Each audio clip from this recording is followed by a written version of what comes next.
ผีก็บ่พร้อมเทวดาก็บ่ช่วยเขื่อนแตกอยู่เชียงขวางซ้ำเหนือมันก็ว่าภัยธรรมชาติป่าดงพงไผ่ป่าไม้อยู่บนใดมันก็ไปเฮ็ดเขื่อนใส่เบิดเพื่อหาผลประโยชน์ส่วนตนส่วนพรรคส่วนพวกเอาท่อน้ำบักใหญ่ไปใส่แล้วก็เป็นการปั่นไฟแล้วไปขายเอาผลประโยชน์หาผลประโยชน์คันอยู่ในต่างประเทศคือแคนาดาหรืออเมริกาเขาเอาไปประหารชีวิตแล้วหรือว่าเข้าคุกตลอดชีวิตแล้วพี่น้องเห็นบ่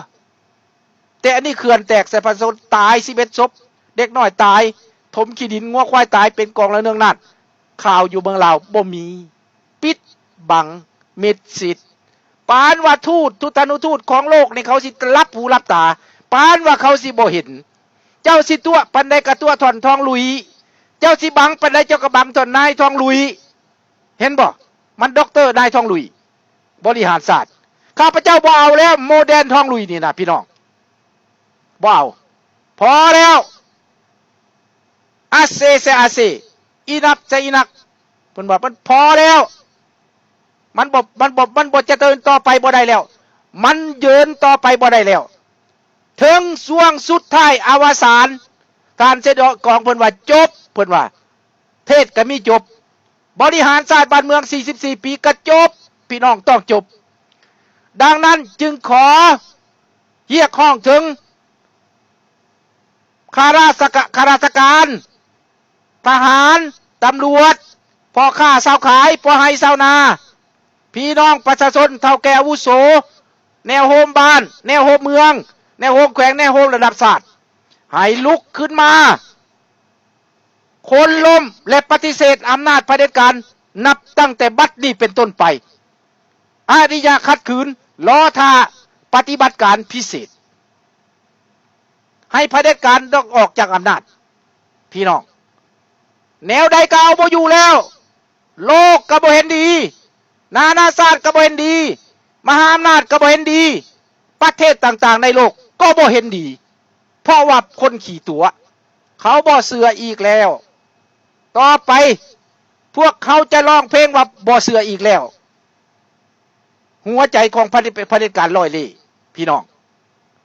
ดังนั้นข้าพเจ้าสื่อสารมานี้เป็นภาษาลาวอย่าสิคิดว่าตัวเองเสียเปรียบการร่วมมือกันเป็นเกียรติอันสูงสุดเข้าอกเข้าใจกันเป็นความสามัคคีอันที่ดีที่สุดเปิดใจต่อกันก็เป็นความบริสุทธิ์ผุดผ่องเฮียข้องหากันก็แสดงว่าฮับหู้กันพี่น้องผู้ใดยุยงให้แตกแยกผู้ใดซับซ้อผู้นั้นเตรียมใจเอาไว้หับกรรมประชาชนลาวจะบ่หับประชาชนลาวจะบ่เห็นดีนำเพราะว่าคนลาวเขาเบื่อแล้วพวกยกซอย่อหางนี่นะเขาต้องการความสามัคคีผ่านมาเป็นยังพวกเขาจึงเปิดโปงก็แม่นพวกเขาสกัดกั้นโจรพวกเขาสกัดกั้นลูกน้องโจรหรือพวกเขาสกัดกั้นพวกที่หลงทางตำผู้ใดก็ขอโทษพี่น้องของธรรมดาทางการเมืองมันจะมีการติการว่ากันแต่ข้าพเจ้านี้อยากต้องอยากตีอยากว่าเซินต่อหน้าบ่มีหลับหลังพี่น้องเวทีใดก็ได้แห่งใดก็ได้อยากดีเบตอยากสนใจอยากทกถามอยากทกเถียงอยากต่อว่าต่อขานเซินต่อหน้าเปิดหัวใจให้เว้าสุนทราพิสูจน์ได้บ่อายฟ้าบ่อายดินบ่อายเทวดากล้าหาญที่จะต้องตอบโต้ท่านเพราะข้าพเจ้าตัดสินใจพอแห้งแล้วให้ลูกหลานในประเทศได้เชื่อมันว่าลุงสุนทรานี้จะอาสาสมัครเป็นคนลาวคนหนึ่งที่จะเคียงบ่าเคียงไหลกับลูกกับหลานและพร้อมแล้วจะยกลูกยกหลานขึ้นเป็นผู้นำในอนาคตพร้อมแล้วจะหัวมือจะสร้างลูกหลานให้เป็นผู้นำที่ดีจะสร้างลูกหลานให้เป็นคนลาวที่ฮู้จักบุญคุณแผ่นดินที่ฮู้จักบุญคุณบรรพบุรุษบ่แม่นฮู้จักบุญคุณโจรคือพวกทรราชขายศาสตร์ของพวกลัทธิคอมมิวนิสต์นำอำนาจและลัทธิอุบาทเข้ามาครองเมืองเฮ็ดให้คนลาวต้องล้มตายหายจากเป็นจำนวนหลวงหลายภัยมากอภัยได้ยากพี่น้องแต่ว่าข้าพเจ้าจะพยายามทำใจให้อภัยจะน้อยจะหลายสุดแล้วแต่มติสวรรค์พี่น้อง ดังนั้นข้าพเจ้าขอสื่อสารถึงพวกท่านต่อไปขอเชิญท่าน 4,000 เนาะเชิญเด้อ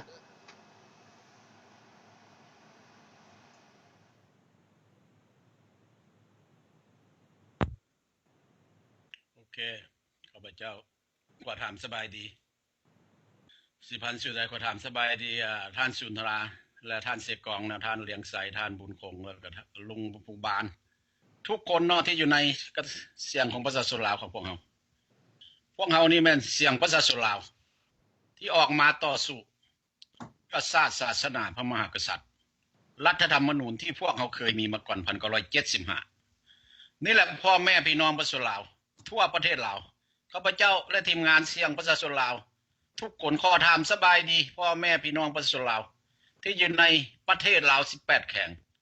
และลูกหลานเฮาที่ออกมาขายแรงงานอยู่ในประเทศไทยเป็นล้านและคนลาวเฮาที่อยู่ในประเทศที่3ที่โลกที่พวกท่านหนีรอดตายมาทีมงานของเสียงประชาชนลาวขอถามสบายดีทุกๆคนพวกเรานี่แม่นเสื้อชาติลาวเป็นอพยพหนีออกจากบ้านเกิดเมืองนอนพวกเราแม่นหนีออกจากลัทธิคอมมิวนิสต์ที่เข้ามาครอบครองประเทศลาวมาได้43ปีพ่อแม่พี่น้องชาวลาวเดี๋ยวนี้การนำของทองรุนศรีสุริตที่มันเป็นรัฐบาลในปัจจุบันนี่แหละบุญยังมันก็บ่มีความจริงจังต่อพ่อแม่พี่น้องประชาชนลาวเฮาเลยที่สากลให้โอกาสมัน43ปีมันก็มาขอทานนำประเทศยุโรปประเทศมหาอำนาจสหรัฐอเมริกาและประเทศอื่น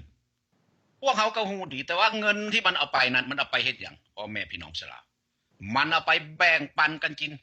จำนวน11คนของมันผู้นำแล้วมันก็บ่มีความจริงจังที่จะสร้างถนนหนทางสร้างโรงหม้อโรงเรียนสร้างทุกอย่างในประเทศลาวที่สำคัญมันบ่เฮ็ดเลยมันมาตัวติ๊กๆเพื่อจะนำเอาเงินเหล่านั้นไปปัน11คนของมันหรือว่านายเนื้อหัวของมันกินนี่แหละพวกเฮาเดี๋ยวนี้มีข่าวดีมาบอกพ่อแม่พี่น้องประชาชนลาวเฮาทั่วประเทศลาวและลูกหลานเฮาอยู่ในเมืองไทยที่มาขายแรงงานเป็นล้านและคนลาวในประเทศที่3ในโลกขอเชิญพวกท่านจงเข้ามาร่วมไม้ร่วมมือกับเสียงประชาชนลาวเฮาหรือพวกเฮาตั้งชื่อว่า NU นี่มีการนำของท่านแสงสว่างวิสุทธิราชและท่านสุนทราเมนตรวงศ์พวกเฮามีสากลสุพอกและสนับสนุนพวกเฮา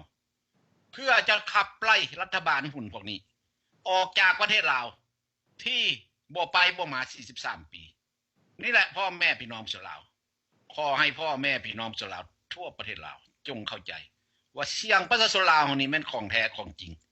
แล้วก็บ่เฮ็ดแท้ทำจริงเพื่อจะให้เฮ็ดให้ประเทศลาวเฮามีเอกราชประชาธิปไตยให้มีชื่อลาวเฮาสืบต่อไปลูกหลานของเฮาอยู่ภายในประเทศนั่นแหละที่จะมาปกครองประเทศลาวของพวกเฮาและลูกหลานของเฮาที่อยู่ต่างประเทศที่มาดน1975 80จะได้ไปครอบครองไปปกครองประเทศลาวของพวกเฮาเสี่ยงประชาชนลาวเฮานี่ได้ออกมาต่อสู้เพื่อลูกหลานของเฮาทั่วประเทศลาวและคนลาวเฮาที่มาขายแรงงานลูกหลานของเมืองไทยและคนลาวในประเทศที่3ทั่วโลกจงเข้าใจว่าเสียงประชาชนลาวเฮานี้ออกมาต่อสู้เพื่อชาติลาวของเฮาพวกเฮามีความจริงใจพวกเฮามีความสัตย์ซื่อต่อพ่อแม่พี่น้องประชาชนลาวทุกคนในประเทศลาว18แข่งเพื่อบ่ให้ประเทศลาวของเฮาไปเป็นเมืองขึ้นของเวียดนามและจีนแดงประเทศลาวมีแต่ซื่อแต่คนที่มาครอบครองประเทศลาวเท่านั้นแม่นเวียดนามเมียงและจีนแดงอยู่ในกัปปิโตเมืองหลวงก็คือเวียงจันทน์ล้วนแล้วแต่ปากภาษาจีนและภาษาเวียดนามอยู่ภายในประเทศ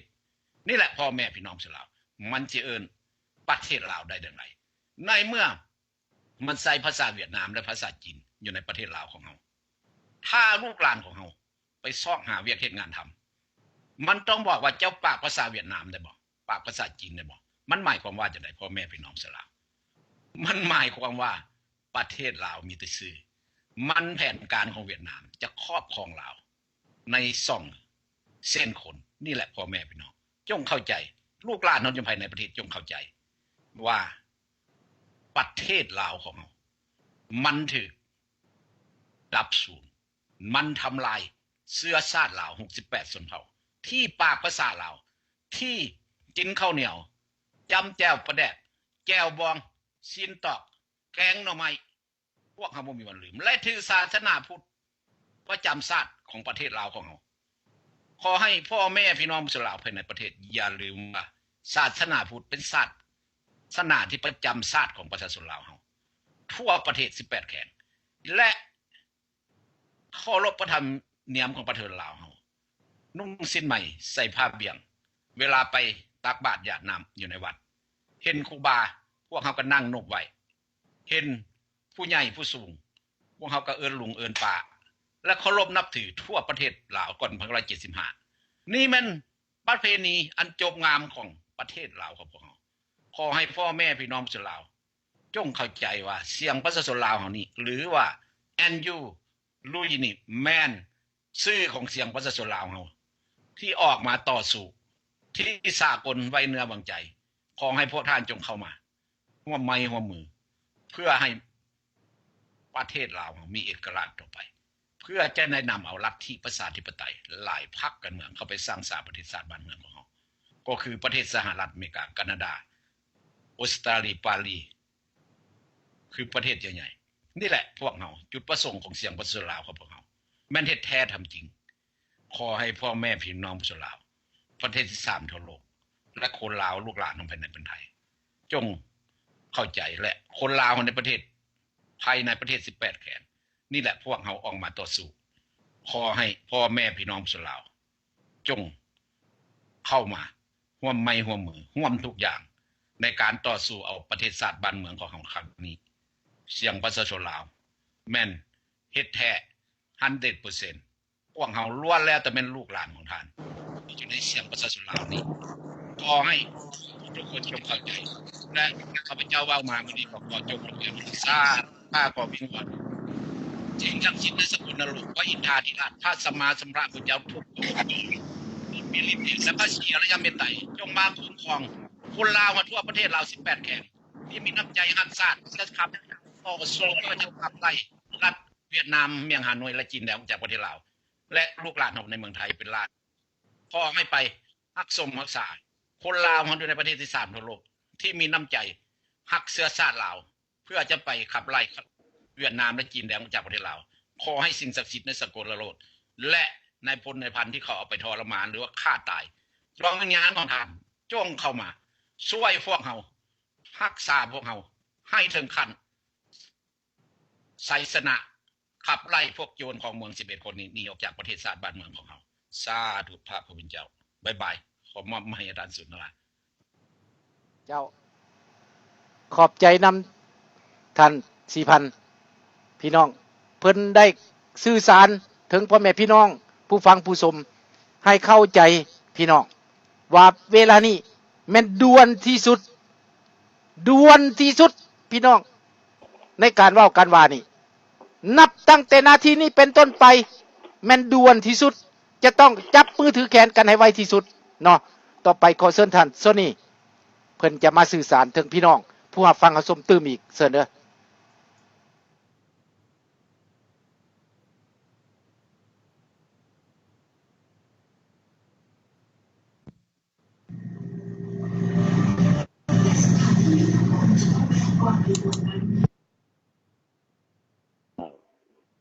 ก็สบายดีเพื่อนๆที่เคารพและฮักชาติทุกท่านรวมทั้งเสื้อชาติชนเผ่าและถามถึงสบายดีท่านผู้ชมทางบ้านอยู่ในลาวและนอกประเทศอยู่ทุกบนโลกที่นี่รายการออกทีวีเสียงประชาชนลาว LU เป็นผู้นำพาก็คือท่านเจ้า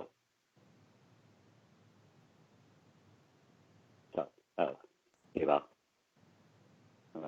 เจ้าข้าพเจ้าหวังว่ากะอย่านำซื้อข้าพเจ้ากับข้าพเจ้าแนะนำดาเนตันสนิดาบดล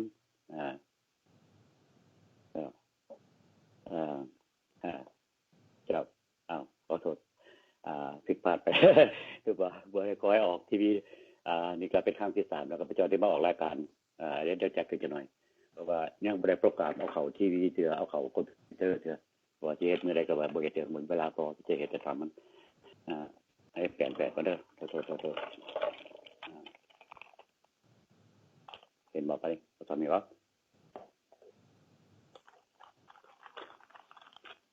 ปั๊บดีๆก่อนขอสิเว้าท่า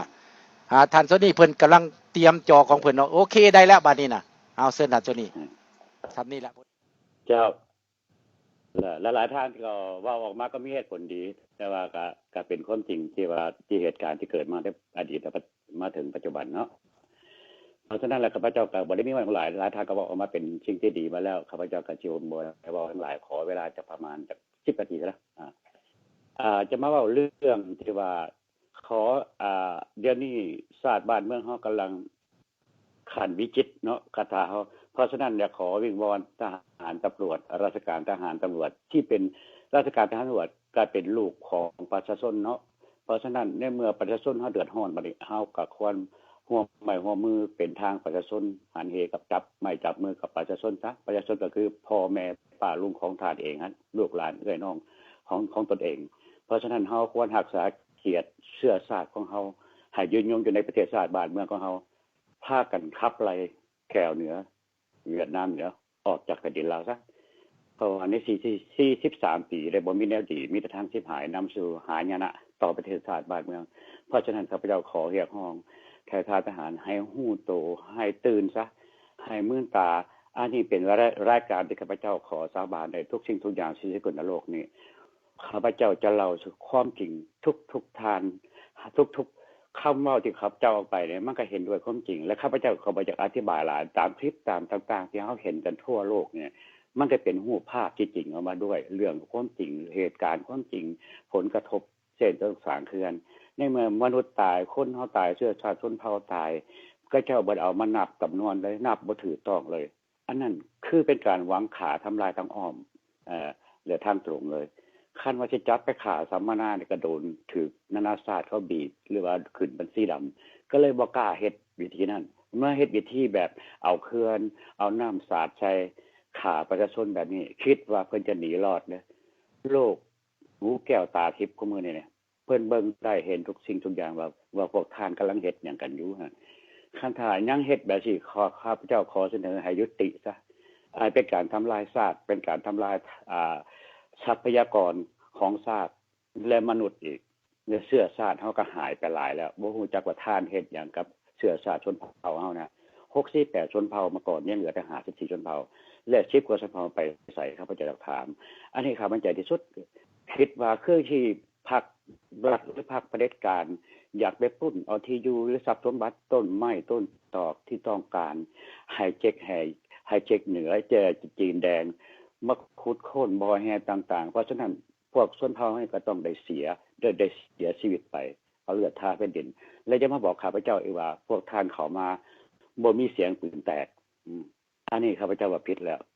และเพราะแต่พระ75มหาปัจจุบันนี้ข้าพเจ้าว่าแน่นอนว่าหลายแสนชีวิตที่จบลงด้วยน้ำมือของพวกเผด็จการหรือพวกที่ความคิดชั่วๆที่เอาชาติอื่นชาติที่ชั่วๆคือ2ประเทศประเด็นที่ข้าพเจ้าอยากเสนอชาติ2ประเทศนี้บ่แม่นพี่แม่น้องบ่แม่นพี่แม่น้องบ่แม่นสายเลือดเดียวกันแน่นอนเลยคนละภาษาคนละธรรมเนียมเข้ามาแล้วคือเป็นแบบนั้นโทษเด้อแล้วฮู้ได้จังได๋ว่าเขาขาวเฮาเบิ่งไปแล้วก็ขาเฮานี่หลายวิธีทางขาด้วยสติปัญญาขาด้วยการมึนเมาขาด้วยกินเหล้าเมายาขาด้วยยาพิษยาเสพติดข้าพเจ้าว่าเรื่องนี้นี่ก็เจ้า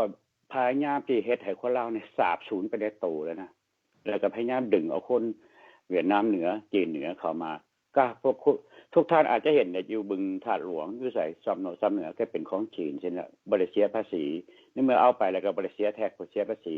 บัดพ้นที่เสียภาษีเป็นคนลาวเฮาแต่แท้เสียภาษีแม่ค้าขายเป็นงัวเป็นไก่ไปเก็บอันนี้เป็นหน้าสงสารเวทนาขอโทษนั้นไปค้าเป็นไก่ได้บ่ได้ดูถูกตัวเหยียดหยามเป็นหน้าสงสารต่างหากเวทนาที่ว่ากับพวกพรรครัฐเฮ็ดกับพวกทานประชาชนมาได้44ปีความเมื่อหน้านี่ความเจ็บแสบซ้ำเนี่ยมาตั้ง4ปีเพราะฉะนั้นแล้วคนขายกับแป้งนัวเป็นพ่อแม่ของทานเองเด้อ อฝากฝังไปนำทหารและราชการทหารตำรวจเปลี่ยนใจซะหันมาเป็นทางพ่อแม่ของตนเองและขับไล่พากันขับไล่ข้าเฮาเดี๋ยวนี้นานาชาติเป็นก็ยินดีแหละเมื่อว่าเขาทานที่ลุกขึ้นเป็นยามใดครับเพิ่นก็เตรียมการมาแล้วอย่าสิไปย่านกลัวอีกมันเฮ็ดบ่ได้จับไปฆ่าบ่ได้คือเก่าแหละเมื่อก่อนจับไปฆ่าจังไว้เอาไปสาบสูญใครมีคำถามถามมาได้ในเมื่อถามมา2มื้อหายแล้วคนนั้นเอาไปใส่สาบสูญใครไปสอบถามบ่ฮู้บ่เห็นมีทยุบ่มีชื่อเสียงบ่มันสิมีชื่อเสียงนะทานหลักเอาไปจอบเอาไปสาบสูญทั้งอ้อมเลยอันนี้พอทานที่ทำมาให้ข้าพเจ้าก็คิดว่าอยากอภัยแต่ก็ข้าแม่นบ้านเมืองเปลี่ยนแปลงก็สุดแล้วแต่ประชาชนจะให้อภัยทานมีจักเปอร์เซ็นต์ที่ว่าทานทำความรุนแรงต่อประชาชนมาหลายปีได้43ปีนี่ขอฝากฝังไปในพี่น้องทั้งลาวพ่อแม่ประชาชนทุกท่านนะทุกเชื้อชาติชนเผ่าที่อาศัยอยู่ในแผ่นดินลาวและทั่วโลกจงโปรดจงหันเหมาจับมือถือแขนอันเป็นแน่นหนาเพื่อให้ขับไล่พวกเผด็จการเหล่านี้เฮาบ่ไว้วางใจอยู่แล้วว่าพวกนี้เป็นศัตรูของชาติเฮาแน่นอนเขาบ่ให้เฮาอยู่ดีกินดีทุกสิ่งทุกอย่างอยู่แล้วจีนเมื่อก่อนเฮาหนีมาได้ใส่ชาติก็ฮู้ดีลาวเฮาอยู่เกือบทั่วโลกย้อนแตกหนีย้อนจีนไล่เหยียบขี้แตก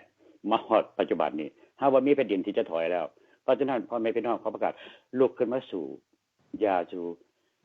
ย่านอยู่กลัวอีกแล้วนานาชาติก็อยู่เต็มไปทั่วแล้วเขาเฮ็ดหยังเฮ็ดยากแล้วแล้วพวกเฮาก็จะดูดหลังให้ด้วยแล้วก็อยากเว้าถึงนั้นจดแบบไหนจะบ่อยเมื่อกี้นี่เนี่ยช่วยเหลือเดี๋ยวมาถึงปัจจุบันนี้เสียงประชาชนเฮาก็ดังขยายตัวขึ้นเนาะ LU เฮานี่ก็คุณนำทานแสงสว่างแล้วก็เสียงทีวีประชาชนเฮานี่ก็ LU คือทางชุนตลาเขาไปก็ขอบใจหลายๆที่เพิ่นมาให้เกียรติที่มาออกทีวีนำทานแล้วก็แต่อยากเว้าถึงเรื่องเคลื่อนแตกนะกลับไปถึงเคลื่อนแตกนี่นะอยากให้ประชาชนเนี่ยลุกขึ้นมาประท้วงขอร้องทั้งทั่วลาวทั่วประเทศนะบ่ให้กับเจ้าเฮ็ดอีกแล้วอันนี้คือการเป็นอาวุธที่ห้ายกาดที่จะฆ่าประชาชนให้เลิบล้างไปในเมื่อน้ำท่วมเป่งน้ำดอกฝนตกมา2มื้อ3มื้อติดต่อแต่เก่าๆมันก็ไหลท่านกันธรรมชาติเป็นเทวดาหรือเพิ่นตั้งมาให้เรียบร้อยแล้วในเมื่อมนุษย์เฮานี่มาเฮ็ดแนวที่ผิดแปลกมันไปถมหูน้ำทำถมหูลมถมหูน้ำเนาะมันก็บ่ถูกต้องต่อธรรมชาติอยู่แล้วตัดต้นไม้ต้นตอกเอาไปขายคันตัดได้ต้นไม้แบบเป็นหยังบ่มาสร้างแผ่นดินของเจ้าของและเป็นหยังบ่มาสร้างถนนหนทางและเงินเพิ่นให้มาหลายปีนี่70ล้านต่อปีนะพวกท่านเอาไปใส่เอาไปปั่นให้เจ๊กให้แก้วบ่อย่าคิดว่าแก้วเจ๊กบ่ได้เป็นหัวหน้าหรือเป็นทันทึงบ่หมดทันบ่แม่นแล้วเขามีตลอดกินบ่ให้เฮามีมือมีตีนสร้างด้วยน้ำมือเจ้าตัวเองเพราะฉะนั้นเขาต้องเก็บบีให้เฮาทุกข์เฮาจนลงตลอดบ่มีสติปัญญาบ่มีการศึกษาสูงและบ่สามารถฉีดขึ้นเป็นคณะกรรมการกลางนำเข้าได้เพราะฉะนั้นเขาบีบทุกสิ่งทุกอย่างบ่ให้มีเงินบ่ให้มีอยู่มีกินมีแต่ส่งยาพิษยาเบื่อเข้ามาประเทศชาติบ้านเมืองเฮาและกลับมาว่ารถไฟอีกเมื่อนั้นข้าพเจ้าเว้ายังบ่สิ้นสุดไปเนาะและคมคู่เอาดินประชาชนยังบ่ได้ค่าสดเชยเอาดินไปฟรีรถไฟกับรถไฟจีนเข้ามาอีกเขามาขายความวุ่นวายนี่จะเพิ่มเติมขึ้นที่สุดนักเลงที่เข้ามายาพิษยาเบื่อที่เข้ามาเฮาสิส่งปลาแดกแป้งนัวไปขายกับแลกกับจีนซั่นบ่แป้งนัวเฮาก็บ่แม่นเฮาผลิตอีกด้วยเขาเป็นคนผลิตแล้วเฮาสิได้หยังเพราะฉะนั้นแล้วเฮานี่มีแต่ทางเสียเปรียบเอาดินไปส่วนไปแล้วเขายังได้เปรียบอีกทิ่มให้ลาวเนี่ยติดหนี้อีกแต่เงินกองโตทานผู้นำที่เฮ็ดทางรถไฟเอาไปกินแล้วแล้วยังมาบีบบี้ว่าติดหนี้99และเงินที่ได้มาเอาไปใส่จำนวนที่จ่ายออกมีฤทธิ์มีรายการจ่ายออกมาให้เสนอให้ประชาชนรับรู้หรือว่าผู้เกี่ยวข้องรับรู้อยู่ว่าเขาท่านเอาไปใส่และเป็นอย่างลาวจึงติดหนี้แทนที่สิให้อันจีนติดหนี้จะได้รถไฟมาแล่นผ่านประเทศข่อยไปค้าขายต่อประเทศอื่นๆควรให้มันติดหนี้บ่แม่นว่าเฮาติดหนี้เขาค่าเป็นดินเฮารถไฟจีนบ่แม่นรถไฟเฮาอีกซะด้วยแล้วใช้ดินประชาชนอีกยึดเอาดินประชาชนโดยบ่ได้ค่าสดเชยให้ค่าสดเชยค่า200มีหยังได้ไปซื้อหยังได้200เมืองลาวอีหยังก็แพงหมดคงอยู่ของกินพระเจ้าอยู่นี่ซื้อไก่ตัวนึงเบิดโตก็มีแต่เพียง$2 $3นึงซื้อกินจะกินมื้อละตัวก็บ่ทุกย้อนอันนั้นเป็นปัญหาเห็นใจการเป็นพี่เนื่องจากเขาเว้าอีกการไปสมัครการในเมืองลาวอีกต้องได้ถามใบพักปฏิบัติเขาพระเจ้าบ่เข้าใจใบพักปฏิวัติปฏิวัตินี่ปฏิวัติเขาพระเจ้าเอิ้นว่า พรรคปฏิวัติซะเพราะว่าไม่อยากจะเอิ้นปฏิวัติบ่ได้สร้างความดีต่อประชาชนครับเอาแต่จีนแต่แก้วมาเหตุการณ์ไล่หนีคนลาวไล่หนีประชาชนคนลาวลูกหลานเฮาไปเหตุการณ์ในเมืองไทยข้าพเจ้าก็บ่มีหยังเว้าหลายแล้วบ่ว่าทุกท่านก็เว้ามายาวแล้วเนาะแล้วก็ขอจะสิ่งใดที่ประเสริฐสิ่งใดที่ว่าเลิศในอยู่ทั่วสกลโลกขอจงเกิดแก่ทานทุกท่านทั่วโลกขอสบายดีจบขอขึ้นใหม่ทานสุนทรา ขอขอบใจนำท่านโซนี่เพิ่นมาเว้าคำดีๆเพื่อสื่อสารถึงพ่อแม่พี่น้องคำที่เป็นมงคลก็หวังว่าพี่น้องเฮาหวังว่าคนลาวเฮานี่จะตื่นตัวและเข้าใจไวกับสภาพการเพราะสภาพการในปัจจุบันมันเร่งที่สุด24ชั่วโมงมันหมุนไปทุกเวลาพี่น้องดังนั้นข้าพเจ้าจึงกราบวิงวอนให้ทุกท่านได้เปิดหัวใจนักการบ้านการเมืองข้าพเจ้ากำลังเฮ็ดเวียกอย่างบ่ได้รับได้นอนข้ามวันข้ามคืนเพื่อสื่อสารถึงพวกท่านและให้พวกท่านเปิดอกเปิดใจรับฟังและก็เข้ามาถึงกันข้าพเจ้ายินดีต้อนรับและกับทีมงานของเสียงประชาชนลาวกับและก็ LU ลาว United Front for Democracy นี้ที่จะเปิดใจรับฟังและรับสนทนาด้านการเมืองแนวความคิดเพื่อจะให้สอดคล้องกับสากลเพื่อจะให้สอดคล้องกับมหาอำนาจที่เพิ่นเรียกร้องต้องการให้ลาวเฮานี่เป็นประชาธิปไตยและกับปกครองด้วยคุณธรรมปกครองด้วยศีลธรรมปกครองด้วยสัจธรรมปกครองด้วยความเที่ยงธรรมและเป็นธรรมพี่น้องดังนั้นขอให้พวกคนลาวเฮาเข้าใจคำเว้าเหล่านี้คำเว้าที่มีความหมายที่นานาชาติโลกเพิ่นให้พวกเฮาเฮ็ดให้เฮาก็ทำเฮาสิปฏิเสธได้จังได๋คันผู้ใดปฏิเสธก็แสดงผู้แดงว่าผู้นั้นน่ะบ่มีหัวใจเป็นลาวมันถูกต้องแล้วพี่น้องพวกท่านจะดื้อดึงเอาตั้งแต่ทิฏฐิมานะส่วนตัวนั้นก็แม่นอยู่ถูกทางต้องท่านอยู่ดอกแต่พวกเฮาก็ยังบ่ลดละในการขอร้องวิงวอนพวกท่านเนาะอยากต่อไปอยากขอเชิญยายลูกผู้บานเนาะถ้าเพิ่นพร้อมแล้วเนาะเชิญยายลูกผู้บานเด้อพร้อมแล้วบ่เตรียมเด้อฮอดทานแล้วสุดท้ายแล้วมื้อนี้ข้าพเจ้าได้จะมีรายการพิเศษใน 2-3 มื้อข้างหน้าบ่ฮู้ว่ามื้อใดที่ข้าพเจ้าจะวางเพื่อให้ประชาชนที่คล่องใจหรือให้องค์การจะตั้งต่างๆที่คล่องใจนั้นได้ถามและพวกเขาจะเป็นคนตอบข้าพเจ้าท่านแสงสว่างและทีม 2-3 คนจะมาเป็นคนตอบแม่นข้าพเจ้าเป็นผู้ดำเนินรายการอาจจะมื้อใดมื้อหนึ่งในไวๆนี้เพราะพวกท่านอาจจะคล่องใจนักการบ้านนักการเมืองนักต่อสู้เชิญเลยพี่น้องโทรเข้ามาได้เลยพี่น้องพวกเขาจะตอบแต่ว่าข้าพเจ้าจะโอลมกับท่านประธานเพิ่นก่อนว่าเพิ่นพร้อมแล้วหรือยังเพื่อจะสื่อสารทางทีวีนี้ให้คนได้ถามให้พวกเขาได้เปิดใจตอบพี่น้องเนาะเขาจะบ่ปิดบังอย่างหลายเขาจะเปิดเผยให้เข้าใจอย่างน้อยพวกเขาก็จะทำความเข้าใจไปเรื่อยๆเนาะอย่าลูกผู้บานเปิดแคปขึ้นมาเด้อคันพร้อมแล้วเด้อโอเคแคมมีปัญหาเด้อมีปัญหาบ่เอากับมอดแล้วก็รีสตาร์ทตัวลุงว่ารีสตาร์ทใหม่รีสตาร์ทคอมบ่แม่นออกได้รีสตาร์ทต้องมอดเครื่องแล้วขึ้นมาใหม่เนาะเพราะว่ามันฟรอเซนต้องมอดเครื่องมอดโลดมอดแล้วขึ้นมาใหม่เนาะลุงเอาบ่เป็นหยังดังนั้นพี่น้องแนวใดก็ตามข้าพเจ้าจะแจ้งทุกระยะทีมงานของพวกเฮา LU กับVoice of the People นี่แม่นเคียงบ่าเคียงไหลกันเป็นน้ำหนึ่งใจเดียวกันสื่อสารทุกองค์การจะตั้งให้เกียรติทุกองค์การจะตั้งบ่แม่นคือแต่ก่อนแล้วพี่น้องแต่ก่อนนั้นพวกเขาเถียงกันว่าสิไปหาป่ามึงสิเอาแป้งปอเสียบกูสิเอาขี้กระเดือนเสียบผู้นี้สิเอาลูกซีนเสียบผู้นี้สิเอาอันมักไอ้หยังเสียบซัมมาพิแต่ว่าตอนนี้ป่าถึงเบ็ดแล้วและเอาขึ้นมาวางใส่นี่แล้วเฮาสิพักกันแกงกันซอยกันต้มกันยำกันลาบกันก้อยก็สุดแล้วแต่พวกเฮาคนลาวเนาะมันถึงเบ็ดแล้วและกับเผด็จการก็ถึกตะนางแล้วถึกตะนางหยังถึกตะนางสากลพี่น้อง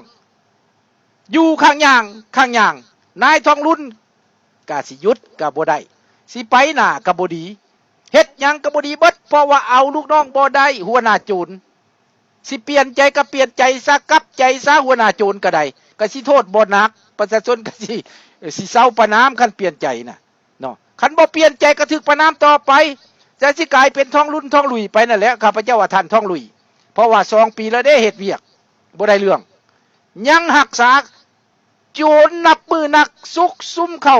ในเมื่อท่านท้องลุยบ่ให้ตัดไม้ในเมื่อท่านท้องลุยบ่ให้อันนั้นไปลักลอบค้ายาเสพติดโจรก็มาข่มเหงประชาชนแล้วบาดนี้มันบ่มีกินเพราะโจรพวกนี้มันโจรหน้าด้านมันเลี้ยงบ่ใหญ่แล้วมันก็บ่มีคุณธรรมนายทองลุยที่เป็นหัวหน้าโจรนี่ก็สั่งการก็บ่ได้แล้วมีแต่ตัวกับตัวมีแต่หลอกกับหลอกแล้วบาดนี้นายทองลุยว่ามือนั่นมือนี้แต่ว่าข้าพเจ้าได้ยินแล้วว่านายทองลุยบอกแล้วว่าไปบ่ได้แล้วพวกเฮานี่มาปฏิบัติแผนการนี่อันน่ะให้ประชาชนวิทย์ทุกข์นี่วิทย์ยากจนนี่บ่ได้แล้วบ่สำเร็จแล้ว2020นี่น่ะทองลุยยอมรับแล้วพี่น้องข้าพเจ้าได้ยินความในแล้วนี่น่ะวงในแต่เสียเดียวใดบาดนี้น่ะสงสัยนายทองลุยนี่โดดหน้าฟ้าตายก็ได้หรือว่าโดดหนีก็ได้หรือว่าจำนนก็ได้และพวกโจรที่เหลืออยู่เด้ประชาชนต้องพากันจับเอาพวกโจรนั้นขึ้นมาขึ้นศาลของประชาชนได้ต่อไปพี่น้องให้ฟังเอามันฮอดเวลาแล้วฮอดบ้านฮอดบอนมาแล้วเดี๋ยวนี้ตอนนี้ดังนั้นยุคนี้มันยุคหินอยู่น้ำผู้ขึ้นดังสโนมาสุนทรานี่เอาความเว้าอันเก่าๆของพุทธทำนายมาเว้าได้นี่แต่ว่าพุทธทำนายเว้าจริงพี่น้องหินอยู่น้ำผู้ขึ้นดังสโนมันผู้แบบใดท่านตอนนี้และท่านเสกองข้าพเจ้าสิออกท่านสีฟันมันผู้แบบใดหินอยู่น้ำเอามันก็ผู้แล้วว่าน้ำของมันบกป้าหินมันหินกับโปโลขึ้นมาอันนั้นแล้วหินอยู่น้ำผู้ขึ้นดังสโนนั่นน่ะพี่น้องแม่นยุคมันกุดมันเหียนและเปรียบเทียบอันที่สองอันมันผู้ขึ้นเป็นอย่างแม่นประชาธิปไตยกับสิทธิเสรีภาพผู้ขึ้นมาแล้วบาดนี้น่ะเห็นแล้วประจักษ์ตาแล้วนานาชาติกระหับห้องหับผู้แล้วพี่น้องนั้นนี่แหละเขาหินอยู่น้ำผู้ขึ้นดังสโนยุคนี้มันยุคอารยมิตรกับยุคประชาธิปไตย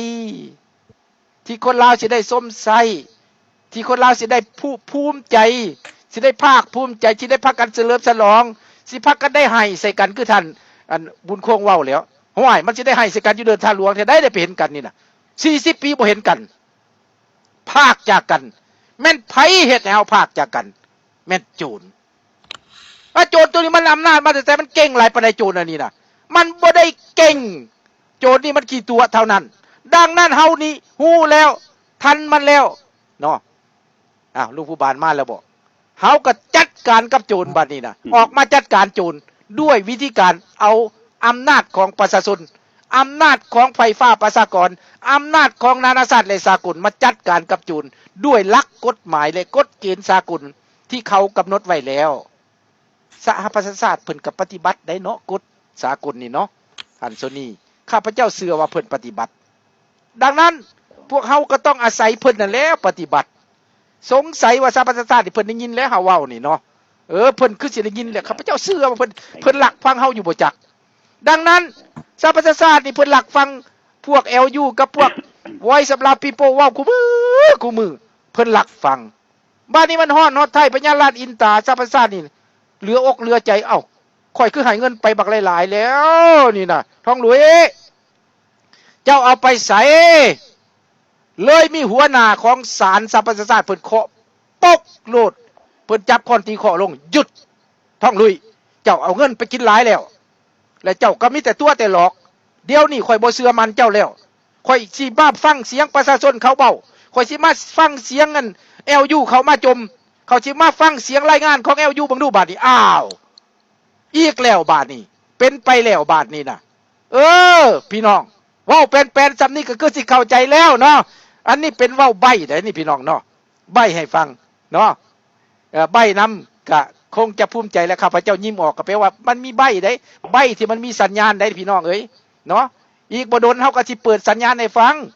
เดี๋ยวก็จะได้ฟังแบบเปิดแผนพี่น้องเนาะแต่ในใดก็ตามเรื่องบอกใบ้อันนี้เป็นเรื่องที่ดีเนาะเอาเชิญลุงยาลูกผู้บานเนาะบัดนี้เนาะม่วนท้ายโดยยาลูกผู้บานเชิญโอเคเขาทำสบายดีทุกท่านที่รับชมมาฟังทางบ้านเนาะและทุกท่านที่อยู่ในห้องส่งของพวกเราเปิดอะไร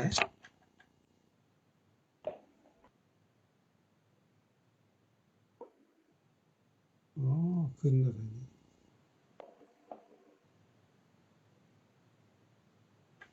เปิดอยู่นะเสียงมันออกอยู่เนี่ยอืมเห็นอยู่ไดอันพวกเฮานี่มันบ่แม่นว่าแต่เสียงประชาชนได้นี่มันทั่วโลกบ่ได้อันสนับสนุนเสียงประชาชนลาวนี่เพราะว่าเฮานี่ออกประกาศมาโดนนานแล้วได้ 2-3 ปีแล้วแต่ว่าในระยะนี้แม่นระยะที่ดีที่สุดในระหว่างการที่เฮาเว้าไปแล้วได้ประกาศไปล่วงหน้าแล้วบ่ต่างหยังกับท่านหัวหน้าสุนทรามนตรีวงศ์ได้ประกาศไปแล้วนั้นแม่นล้วนแล้วแต่ความจริงตัวนี้ฉะนั้นแล้วจังว่าเฮ็ดแนวใดอันเห็นว่าพวกเฮานี่เว้าอยู่นี้คือว่าเว้าละแต่ว่าเกิดความเป็นจริงแล้วเสียงประชาชนลาวนี่ประกอบส่วนกับ LU ที่เกิดขึ้นมาไหมพวกนุ่มน้อยที่สุดที่จะนำพาการต่อสู้นี่เพื่อกอบกู้เอาชาติลาวนี่กลับคืนมาให้ประชาชนลาวเพราะว่าระยะที่ผ่านมานี่มันหลายปีแล้วที่พวกเผด็จการกำอำนาจอยู่ทุกมื้อนี้อวดองค์สนองตัวโจมตีสหายภาษีที่คนบ่ได้ต่อสู้อหยังที่หนีตายไปแล้วยังใส่ความอีกพวกปฏิการขายสาสขายแผ่นดินเอ้ากันพวกเฮาขายสาสขายแผ่นดินแต่พวกคนจิรายุหั่นบ่ขายไปหมดแล้วยังมาใส่หายภาษีอยู่ยังนำเข็นค่าใส่ความกันอยู่จนฮอดเท่าทุกมื้อนี้แล้วก็สิทธิ์สอนลูกหลานของเฮานี่ให้เครียดสั่งของเฮาโดยว่าพวกลูกหลานเฮานี่เกิดมาใหญ่รุ่นบ่ฮู้หยังบ่ฮู้ว่าหยังเป็นหยังสอนว่าพวกปฏิการอยากใส่ความอยากฆ่าผู้ใดก็ใส่ความว่าเป็นปฏิการโลดปฏิการนั่นเพิ่นแปลภาษาเอิ้นว่าพวกบ่ดีพวกขายสัตว์ขายประชาชนเพิ่นว่าแปลให้ลูกหลานเฮาฟังอันนี้เนี่ยเขาบ่ฮู้อีหยังนะความจริงแล้วในพวกขายศาสตร์นั่นแม่นพวกเผด็จการกำอำนาจเดี๋ยวนี้นี่เขาขายศาสตร์เขาต่อสู้โดยว่าเอาภาษาของแก้วนั่นบอกไว้เล่าให้ฟังว่าเพราะว่าแก้วนี่ทุกเมื่อทุกยามนี่พยายามเอาปองเอาสาดาวนี่ไปเป็นหัวเมืองขึ้นเขาโดยเฉพาะในระยะหนึ่งเขาก็เอาแข็งเชียงขวางไปวันนี้พลังเข้ามาพลังกอบกู้เอากลับขึ้นมาให้สาลาวจังเลยกลายเป็นแข็งเชียงขวางเดี๋ยวนี้ยังคือเขาเพราะว่าเขาไปเปลี่ยนชื่อแข็งตรันนินว่าซั่นฉะนั้นแล้วคำว่ายั่วคนลาวที่บ่เขาหมกเข้าใจหั่นน่ะว่ากอบกู้ขับไต่พลังหนีเพราะว่าพลังนั่นน่ะครอบครองลาวซั่นนั้นแนวนี้ความจริงแล้วมันเสียใจว่าพลังเอาดินดอนที่แก้วเอาไปหั่นกลับคืนมาให้ลาวยั่วคนลาวว่าก็กู้เอาสารลาวคืนว่าซั่นความหมายนี่ล่ะจังว่าเฮ็ดให้คนลาวนี่งงดงกลเขาวัดเมื่อว่าห่วมมือนำเขาแล้วเขามาได้มาเข็นค่าประชาชนลาวจนหมดเกลี้ยงยังเหลือแต่เมื่อยอมจอมแจมคนผู้ใดให้เขาหนีมันใส่ความหรอกปุ้นจิครับได้ไทยหัวเขาเอาเขาไปข่มเหงผ่านมาสำหรับคนลาวนะคือพวกเฮานี่มันรอดชีวิตมาเลยก็ย้อนว่าเฮาหั่นพยายามกบจิกหนีจากการกดขี่ข่มเหงของพวกเขาในเมื่อเฮาตั้งหลักได้แล้วเฮาก็ต่อสู้ขึ้นเพื่อว่าจะกอบกู้อาสาดาเฮากลับขึ้นมาเป็นคนลาวคือเก่าเดี๋ยวนี้นี่มันเป็นศาสตร์แก้วแล้วศาสตร์เจ๊กแล้วเพราะว่าเจ๊กกินหินที่ แก้วหัวคอดแก้วแดง5หน่วยดังใดเข้ามากดขี่ข่มเหงประชาชนโดยว่าเอายาบ้ายาอีมาเบื่อเมาเพิดโสเพณีทั่วประเทศอันนี้ล่ะมันศาสตร์ดาวบ่เป็นศาสตร์ดาวแล้วขายทรัพย์สมบัติป่าไม้ห้วยหงของเมืองทั้งหมดจนว่าบ่มีเกลี้ยงแล้วฉะนั้นล่ะจังว่าเดี๋ยวนี้นี่แม่นโอกาสของพวกลูกหลานเฮาแล้วโอกาสพวกชายหนุ่มยิ่งสาวของพวกเฮาคนลาวเฮาควรตื่นตัวแล้วเขาหมกเข้าใจหลักการมีปีสีไพ่ของเขาการกดขี่ข่มเหงของเขาผ่านมาแปลว่าลูกหลานพวกเฮาที่อยู่เมืองลาวหั่นได้ชิมรสชาติมันแล้วว่า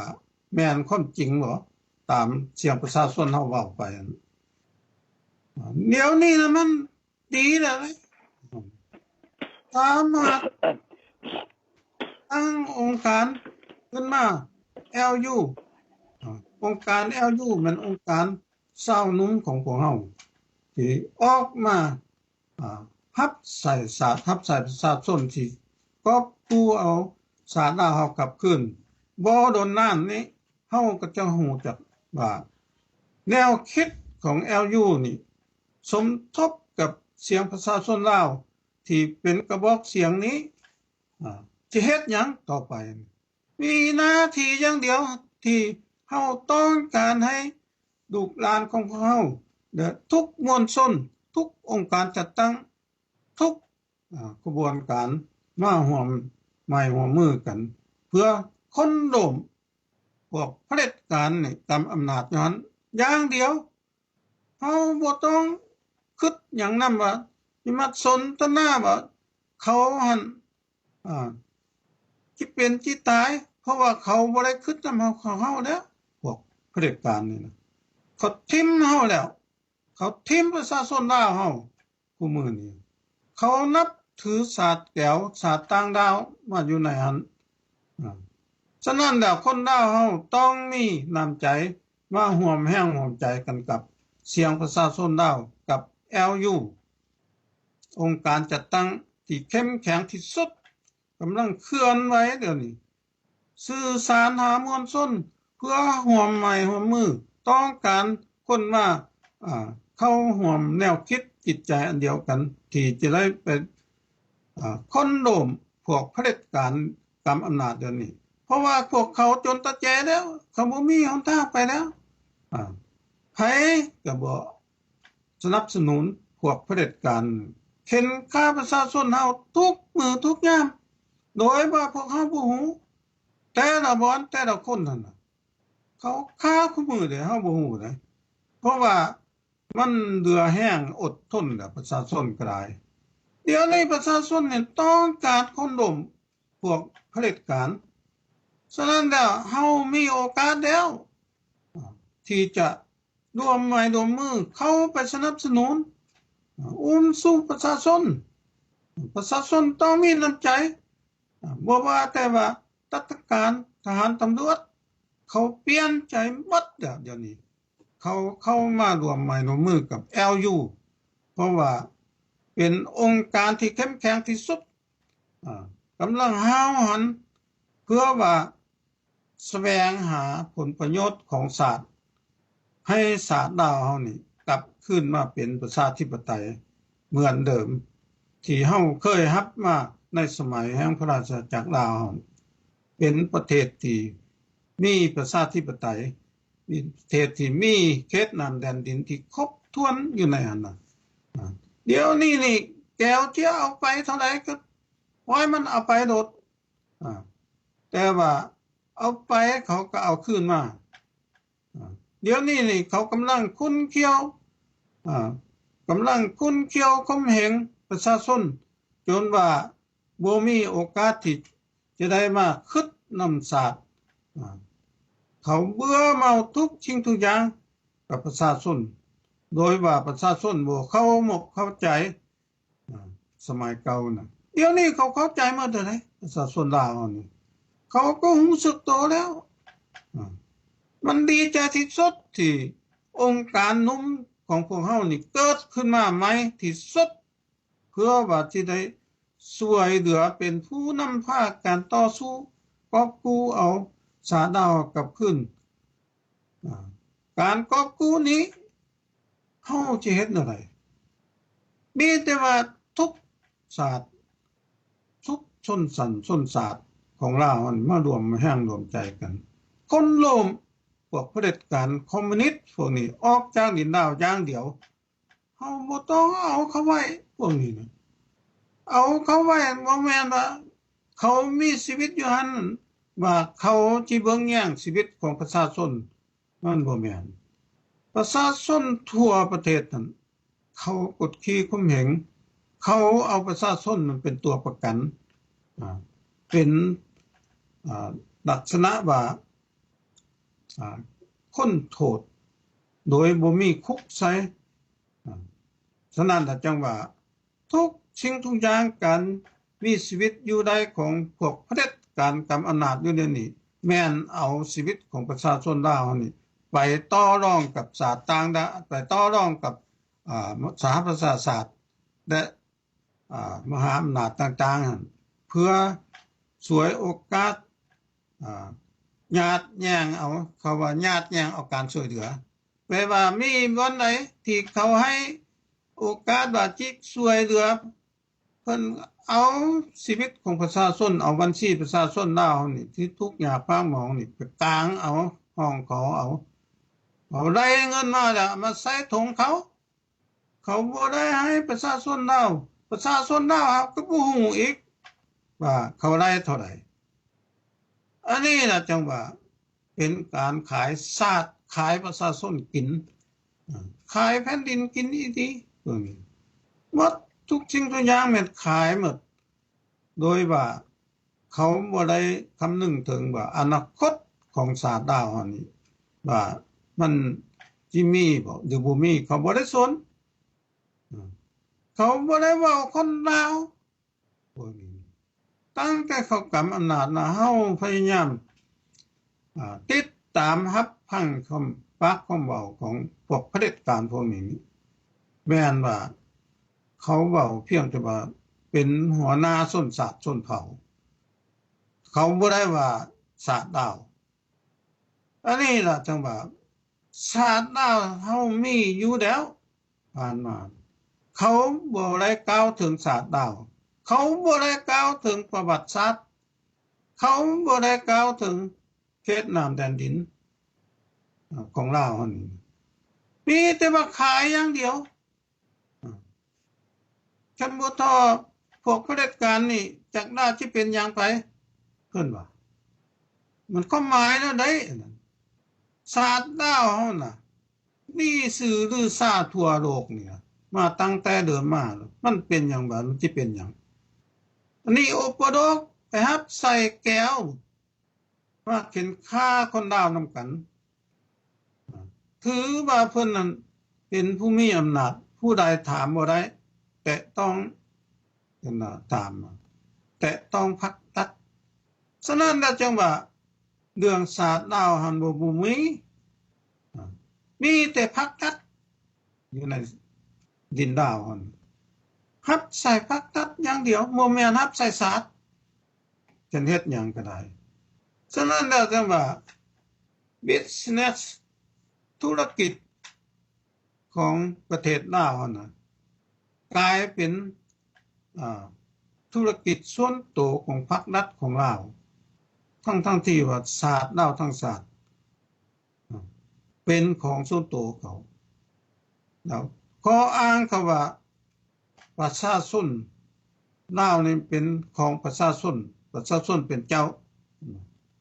พรรครัฐคุ้มครองแล้วเขาบ่ได้เห็นหัวประชาชนเลย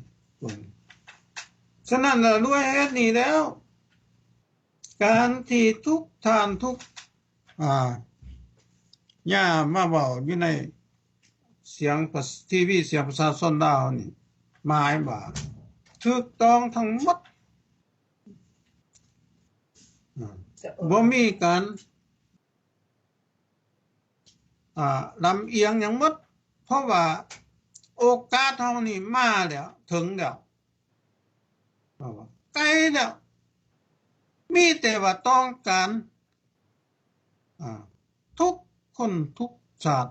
ชนเผ่าเฮานี่มารวมแรงรวมใจกัน ทุกองค์การจัดตั้งมาเข้าหมกเข้าใจกันเฮ็ดการต่อสู้คนโดม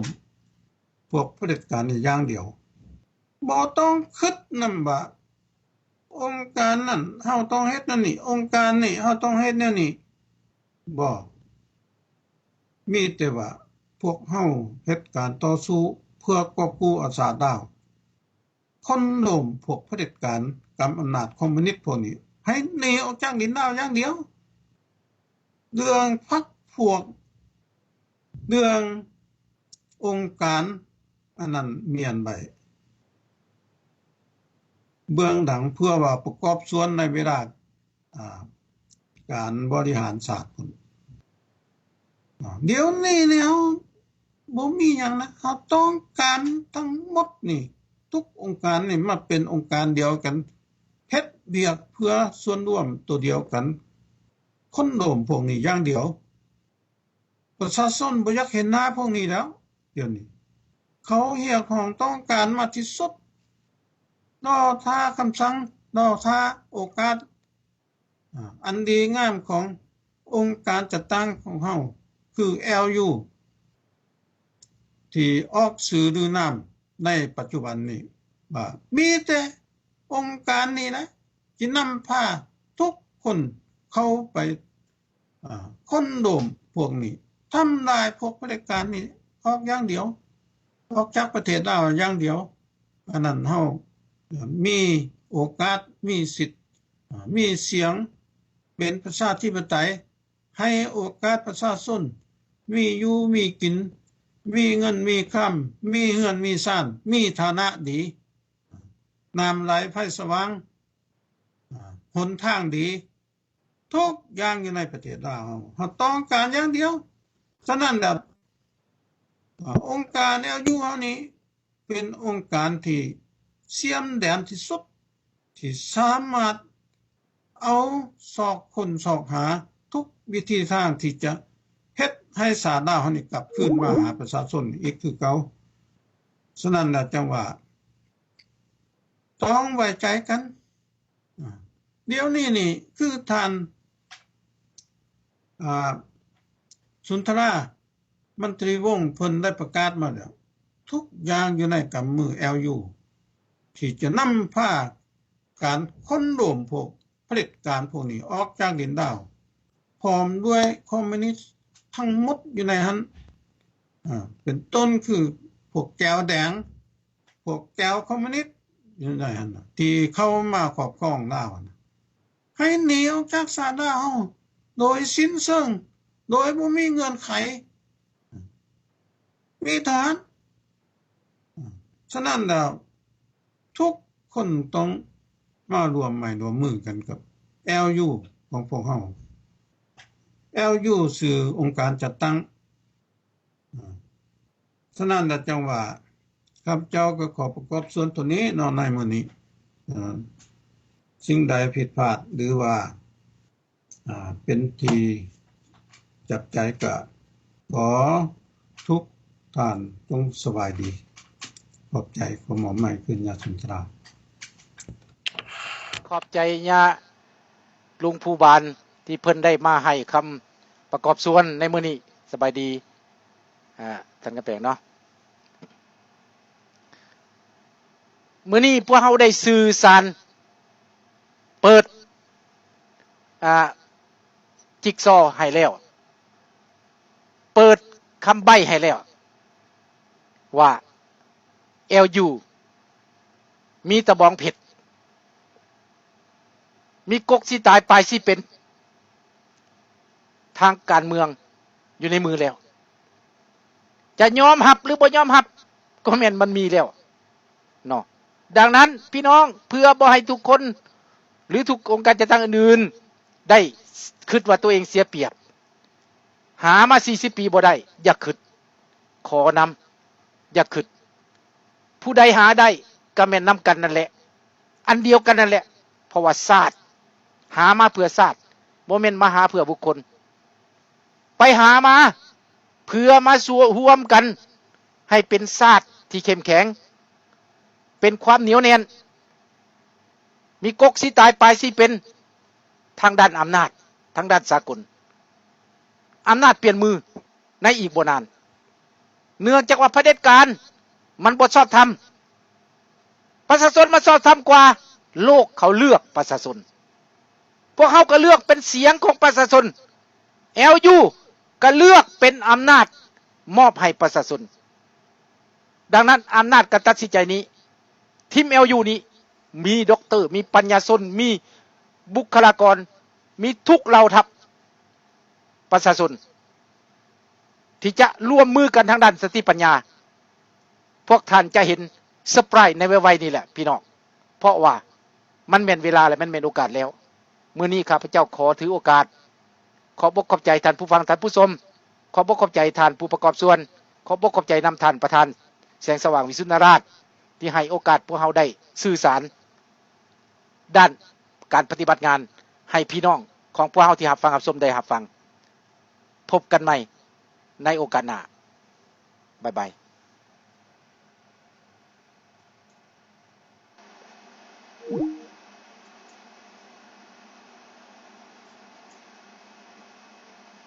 ปลอดภัยหลายกว่าลูกหลานในประเทศพวกท่านเสยกับไม้ของพวกท่านลืมศาสตร์ประมาทคุณพวกท่านลืมอดีตพวกท่านเป็นคนจะกลายเป็นคนเนรคุณข้าพเจ้าบ่อยากเป็นคนเนรคุณข้าพเจ้าจึงพยายามมาเว้าเรื่องบ้านเรื่องเมืองเพื่อระลึกถึงบรรพบุรุษที่เพิ่นได้สร้างพื้นแผ่นดินตอนนี้ให้ข้าพเจ้าได้เกิดถึงบ่ได้บุญน้อยก็จะได้บุญหลายข้าพเจ้าเชื่อจังซั่นเพราะว่าเฮ็ดอุทิศตนเพื่อชาติเพื่อแผ่นดินเฮ็ดได้น้อยก็บ่ว่ากันเฮ็ดได้หลายก็ขอสรรเสริญมีจิตใจมีความสำนึกก็หมายเข้ามาท่านนั้นเป็นลาวแท้ลาวถึงลาวจริงลาวจังเอาใจใส่บ้านเมืองเห็นแก่ลูกแก่หลานมีความเมตตามีความเอ็นดูต่อชาติต่อแผ่นดินพี่น้องท่านผู้ฟังที่เคารพพวกท่านได้ยินได้ฟังพวกเฮาได้ข่าวสารไปแล้ว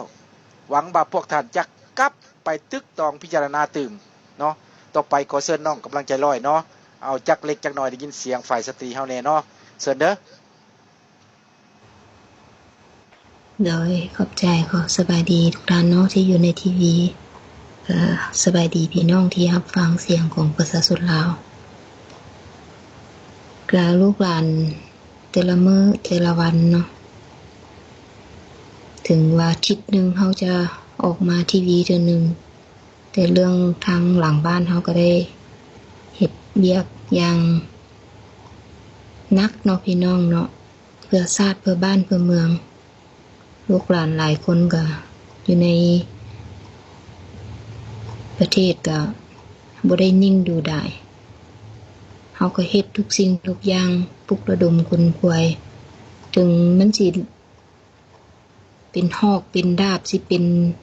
อันตรายพวกเฮาก็บ่ได้ย่านได้กลัวพอมันถึงเวลาแล้ว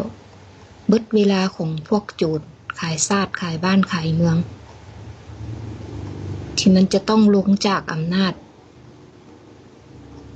พี่น้องชาวลาวที่อยู่ในประเทศโดยเฉพาะพวกท่านก็ได้หู้เห็นสันดานธาตุแท้ของพวกโจรพวกนี้ว่าเดี๋ยวนี้พวกมันปุ้นชาติปุ้นแผ่นดินขายชาติขายแผ่นดินขายบ่แฮบ่เงินบ่คำป่าไม้ทุกสิ่งทุกอย่างที่พวกมันเฮ็ดบ่แม่นการพัฒนาแต่เป็นการขายทุกอย่างที่ขวางหน้าพวกมันปลุกระดมคนควยกันยามมันมีอำนาจมันว่าเขี่ยวเอาเขี่ยวกินมันว่าเวลาบักใดขึ้นมามันก็ปลดของคนกลุ่มเก่าลงมันก็เอาลูกเอาหลานมันมายัดใส่แต่ละบอนแต่ละกระทรวงแต่ละทบวงกลุ่ม